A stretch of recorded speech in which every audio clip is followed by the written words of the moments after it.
EVM ధ్వంసం చేస్తుండగా అడ్డుకున్న TDP agent Namburi Sesharao big టీవీతో ఎక్స్క్లూజివ్ గా మాట్లాడారు. ఇంతకీ ఆ రోజు ఏం జరిగింది? మరిన్ని వివరాలు మా ప్రతినిధి శివ అందిస్తారు. ప్రస్తుతం ఈ నెల 13వ తేదీన పాలవాయి జంక్షన్లో ఏదైతే ఈవీఎం ధ్వంసం చేశారో మాచర్ల ఎమ్మెల్యే, ఆయన దాడిలో గాయపడిన వ్యక్తి శాసగిరి మనతో ఉన్నారు. సార్, అసలు ఆ రోజు ఈవీఎం ధ్వంసం చేసేటప్పుడు లోపలికి వచ్చిన దాకా మీరు ఎందుకు వెళ్ళకుండా ఉన్నారు? లోపలికి వచ్చి ఆయన ఎమ్మటి తోసుకుని వచ్చాడు. ఆ టైం లేదు మాకు ఆయనకి అధికారం ఉంది కదా, వచ్చి చూసుకునే అధికారం ఉంది కాబట్టి మనం ఏం చేయలేకపోయినాం. ఆయన్ని ఎమ్మెల్యే అన్న తర్వాత ఆయన వచ్చి ఎట్లా ఓట్లు జరుగుతున్నాయో చూసుకుంటారు కదా, అట్లా వచ్చిందిలే అనుకున్నాం. ఆయన వచ్చి ఈవీఎం ఒకేసారి తీసి కింద కొడతారు అనుకోలేదు కదా. ఆయన కొట్టగానే అందరూ భయపడి లేచిపోయారు, పరిగెత్తారు బయట, కొంతమంది వెళ్ళిపోయారు ఆయన దెబ్బకి. మరి ఆయన ఈవీఎం ధ్వంసం చేసినప్పుడు నువ్వు లోపలే ఉన్నావా? నేను లోపలే ఉన్నా. మరి అడ్డుకునే ప్రయత్నం చేయలేదా? నేను అడ్డుకుని పగలగొట్టేటప్పుడు వెళ్ళి ఆ దగ్గరికి వెళ్ళా. ఆయన వేసిండే జాగ్రత్తగా ఉండదు ఇదని అన్నాడు. నేను ఎమ్మెల్యే కదా ఆయన మరి అని భయపడి పక్కకి వెళ్ళాను. కొద్దిసేపు క్రితం ఎమ్మెల్యే సంగారెడ్డి దగ్గర ఉన్నట్టు పోలీసులు గుర్తించారు, డ్రైవర్ని అరెస్ట్ చేశారు. సో అతన్ని ఏ విధంగా చర్యలు తీసుకోవాలని నువ్వు కోరుతా ఉన్నావు? మాబోటి వ్యవసాయం చేసుకునే వాళ్ళ మీద దౌర్జన్యాలు చేయకుండా చూస్తే చాలు. ఆయన ఏలు పెట్టి హెచ్చరించాడు కదా, ఏమని బెదిరించాడు? అప్పుడు మీరు ఏమన్నారు? నువ్వు జాగ్రత్తగా ఉండదు ఇది నీ ఎంత చూస్తాను అన్నాడు.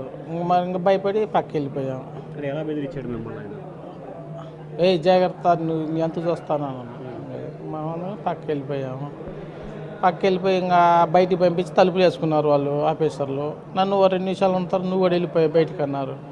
బయటికి వెళ్ళి ఇంటికి వెళ్ళి భోజనం చేద్దాం వెళ్తున్నప్పటికే వాళ్ళు రెడీలో చేసుకున్న కార్లు అవన్నీ తీసుకుని నా మీద అటాక్ చేశారు.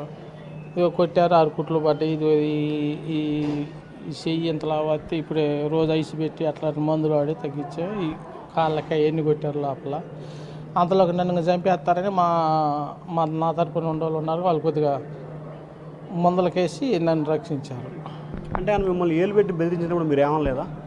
ఏమంటాం, అంతలా పెద్ద ఆయన ఎమ్మెల్యే నియోజకవర్గానికి పెద్ద ఆయన పెట్టుకుని మనం ఏమంటాం, ఆయన భయపడిపోతుంటాం కదా మనం.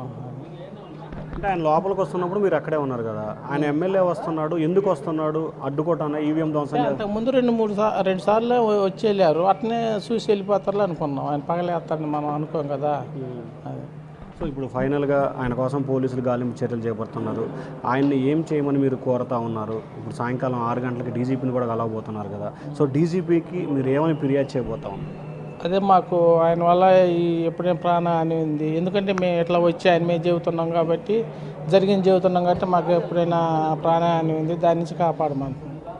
సో ఇప్పుడు దాదాపుగా 10 రోజులైంది. 10 రోజుల్లో మీరు ఎందుకు పోలీసులకు ఫిర్యాదు చేయలేదు? అసలు మేము ఇళ్ళ దగ్గర ఉన్నితేనే మమ్మల్ని ఎదుగో కారంపొడి దాడి చేశారు. ఆ రోజు మా ఊరి మీద దాడి చేస్తారన్నారు. రోజు ఎప్పుడు వస్తారు మేము వెళ్ళి పొలాల దగ్గర పనుకున్నాం. కొంతమంది అసలు వెళ్ళిపోయారు ఊర్లో కొంట, పిల్లలు మొత్తం వెళ్ళిపోయారు. ఇంకా నేనే ధైర్యం చేసి ఇట్లా ప్రైవేట్ హాస్పిటల్లో వేయించుకుని కుట్లు వైద్యం చేయించుకుంటున్నాను. నేను బయటకు వస్తే భయం అయ్యి సీక్రెట్గా వైద్యం చేయించుకుంటున్నాను. ఎంతమంది ఉన్నారు ఆ రోజు ఏజెంట్లు ఆ బూత్లో?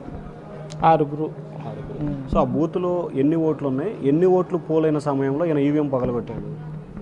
ఆయన 250 300 అయినప్పుడు పగలగొట్టారు ఆయన. మళ్ళీ తర్వాత పోలింగ్ స్టార్ట్ అయిందన్నారు కదా. నాకు దెబ్బలు తగిలి నేను హాస్పిటల్కి వెళ్ళిపోయా కదా, బయటికి వెళ్ళిపోయా కదా. ఇంకా నాకు తర్వాత ఎట్లా జరిగింది అనేది నాకు తెలియదు. ఆ తర్వాత 2 ఏజెంట్లు ఉన్నారు లోపల? ఇంకా తెలియదు. నేను హాస్పిటల్కి వెళ్ళి కుట్లు వేయించుకొని ఇంటికి వెళ్ళిపోయా. సో మీ ఇంట్లో వాళ్ళకి కూడా ఇందాక మాట్లాడినప్పుడు బెదిరిస్తున్నారు, హెచ్చరికలు చంపుతాం అంటున్నారు. ఏంటి అన్న మీకు ఏమైనా చెప్పారా మీ ఇంట్లో వాళ్ళు?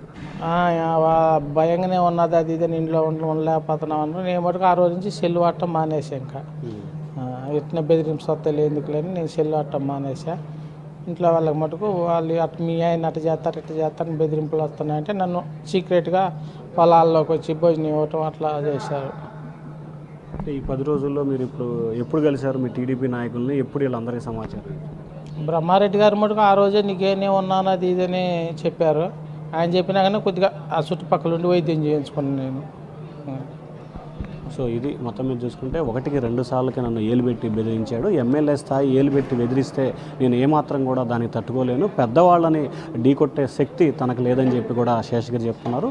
మరొక వైపు ఆ రోజు పోలింగ్ బూత్లోకి 2-3 సార్లు వచ్చాడు కాబట్టి 2-3 సార్లు వచ్చిన నేపథ్యంలోనే మేము కూడా పెద్దగా సీరియస్గా తీసుకోలేదు. ఆయన ఈవీఎం ధ్వంసం చేసిన సమయంలో మేము అందరం అక్కడే ఉన్నాం. మొత్తం 6 ఏజెంట్లు ఉన్నాము. ధ్వంసం చేసిన తర్వాత అధికారులు తలుపులేసి అందరినీ బయటికి పంపించారు. ఆ తర్వాత మేము ఇంకా పోలింగ్ బూత్లోకి వెళ్ళలేదని చెప్పి కూడా శేషగిరి చెప్తున్నారు. వీడియో సురేష్తో శివ, బిగ్ టీవీ, అమరావతి. మాచర్లలో అధికారులు అలర్ట్ అయ్యారు. పిన్నెల్లిపై కేసులు నమోదు నేపథ్యంలో అప్రమత్తమయ్యారు. శాంతి భద్రతలకు విఘాతం కలగకుండా అదనపు బలగాలను రంగంలోకి దింపారు. పిన్నెల్లి అనుచరులను ఎక్కడికక్కడ హౌస్ అరెస్టులు చేసే ప్రయత్నాలు జరుగుతున్నాయి.